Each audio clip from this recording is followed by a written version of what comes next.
Hi, നിങ്ങള് ഒരു budget friendly girlfriend ആണോ? എന്നാ ഇവിടെ കമോൺ, ഇതാ ഈ ഒരു ഐറ്റാണ് നമുക്കിന്ന് വേണ്ടത്. അതായത് വാഴയുടെ ഉണങ്ങിയലല്ലേ അത്. ഇത് നമുക്ക് കുറച്ചു നേരം വെള്ളത്തിലിട്ട് വെക്കണം. ഞാൻ ഒരു പ്രാവശ്യം ട്രൈ ചെയ്തിട്ട് അത് പൊട്ടി പൊട്ടി പോകുകയാണ് ചെയ്തത്. അപ്പോ അതില്ലാണ്ടിരിക്കാൻ വേണ്ടിയിട്ടാണ് നമ്മൾ നനച്ചു വെക്കണേ. ഈ സാധനം ഒന്ന് തുടച്ച് വൃത്തിയാക്കിയതിനു ശേഷം മാത്രമാണ് നമ്മളത് യൂസ് ചെയ്യണേ. അപ്പോ തുടങ്ങല്ലേ. അധിക സ്റ്റെപ്പ് ഒന്നുമില്ല. വാഴന്റെ ഇല ഇതേപോലെ കുറച്ച് പീസാക്കിയിട്ട് വീഡിയോയിൽ കാണുന്ന പോലെ വെച്ചെടുക്കുക. ഇനി ഒരു ത്രെഡ് യൂസ് ചെയ്ത് നല്ലോണം ടൈറ്റ് ആയി കെട്ടുക. ഈ പ്രോസസ് റിപ്പീറ്റ് ചെയ്യാം. നമുക്ക് എത്ര സൈസ് വേണോ അത് നമ്മളെ ലീവ്സ് യൂസ് ചെയ്യാം. ഈ പറഞ്ഞ പരിപാടിക്ക് ശേഷം നമുക്കിതൊന്ന് റെഡ് പെയിന്റ് അടിച്ച അതൊരു മെയിൻ പ്രോസസ് ആണല്ലോ.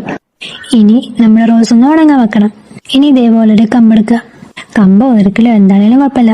ഇനി ഈ റോസിന്റെ ബാക്കിൽ ഇതേപോലെ വെച്ചുകൊടുക്കുക. എനിക്ക് പിന്നെ ക്ഷമയില്ലാത്തതുകൊണ്ട് ഞാൻ റോസ് അധികം ഉണങ്ങാനൊന്നും നിന്നിട്ടില്ല. അതിന്റെ കോലാണ് നിങ്ങളെ കയ്യിൽ കാണുന്നത്.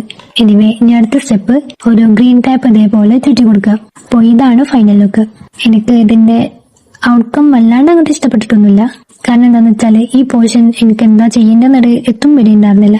അത് ഭയങ്കര ബോറായിട്ട് എനിക്ക് തോന്നി. എനിക്ക് എന്തെങ്കിലും സജഷൻ ഉണ്ടെങ്കിൽ കമന്റ് ചെയ്യണേ. ഈ ബൊക്കെയൊക്കെ ചെയ്യാന്നുണ്ടെങ്കിൽ അടിപൊളിയാണ്. ഇപ്പൊ നമ്മൾ ഈ പോർഷൻ ഒന്നും കാണൂലല്ലോ. അപ്പോ ഇഷ്ടപ്പെട്ടാൽ ലൈക്ക് ചെയ്യുക, സബ്സ്ക്രൈബ് ചെയ്യാം. ഇന്നത്രേ ഉള്ളൂ. അപ്പൊ താങ്ക് യു.